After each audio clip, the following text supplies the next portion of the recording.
La Tuber incinatum, une truffe longtemps appréciée par les ducs de Bourgogne et les rois de France. Un champignon de luxe aux vertus gastronomiques insoupçonnées. À partir du mois d'octobre, les restaurateurs bourguignons en commandent des dizaines de kilos pour satisfaire les papilles des plus fins gourmets. Ce qu'on va faire, c'est qu'on va aller par là-bas. Retour dans les bois pour Bruno et sa chienne Luna. Pour cette nouvelle journée de cavage, les deux compères sont accompagnés d'Anthony Saliège, un chef cuisinier qui devra composer dès le week-end prochain un menu spécial truffe. Voilà. Ah, puis c'est une belle celle-là. Hein. Ah ouais. Comme ça. Pour le chef, cette matinée de cavage est très utile. Elle va lui permettre de sélectionner les truffes qui l'intéressent en fonction de leur aspect et de leur parfum. Je vais garder celles qui sont les plus odorantes pour les faire en lamelles, pour les mettre en salade justement. Hein, pour qu'elles soient crues et quand même qu'on sente fort le goût. Hein.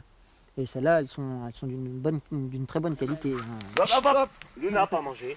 Si Luna s'avère plutôt efficace, les fortes chaleurs de l'été et le manque de pluie au début de l'automne n'ont pas favorisé le développement des truffes, ce qui inquiète un peu le restaurateur. Là, vous pensez que c'est une bonne année pour la truffe? Je vais en avoir assez là pour en commander ou... Oui, il y en a, certes. La preuve, on en trouve.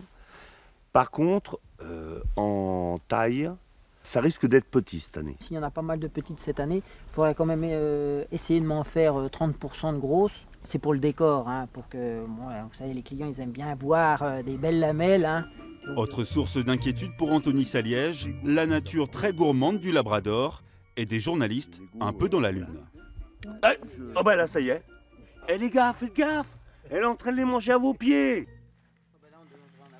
Bon, à cause de nous, le chef aura un peu moins de truffes que prévu, mais au terme d'une heure de cavage, le résultat est plutôt satisfaisant. Place maintenant aux choses sérieuses, les négociations. Combien tu me les fais là?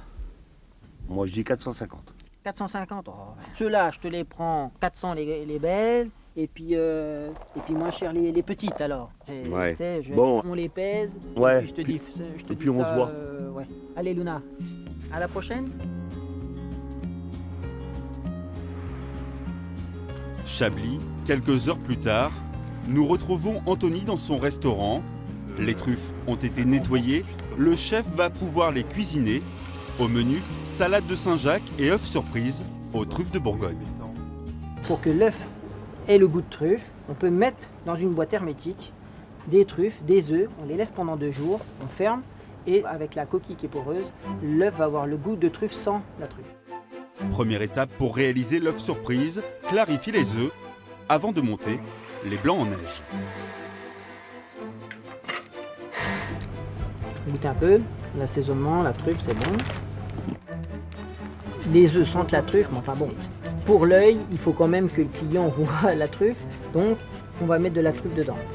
Hop, voilà. Le jaune d'œuf est ensuite déposé au milieu du ramequin, puis recouvert par une nouvelle couche de blanc.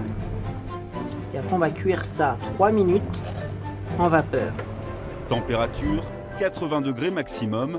Au-delà, la truffe de Bourgogne perdrait tous ses arômes. En attendant la fin de la cuisson, les noix de Saint-Jacques passent à la poêle et au bout de 3 minutes, l'œuf surprise est enfin prêt. On retourne, oui ça tient bien. Le blanc d'œuf est cuit, mais à l'intérieur, le jaune d'œuf qu'on a mis dedans est cru.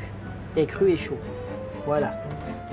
Place maintenant au moment tant attendu, le dressage. Je vais mettre un petit peu de velouté de champignons comme ça. Un œuf surprise. Les 3 Saint-Jacques.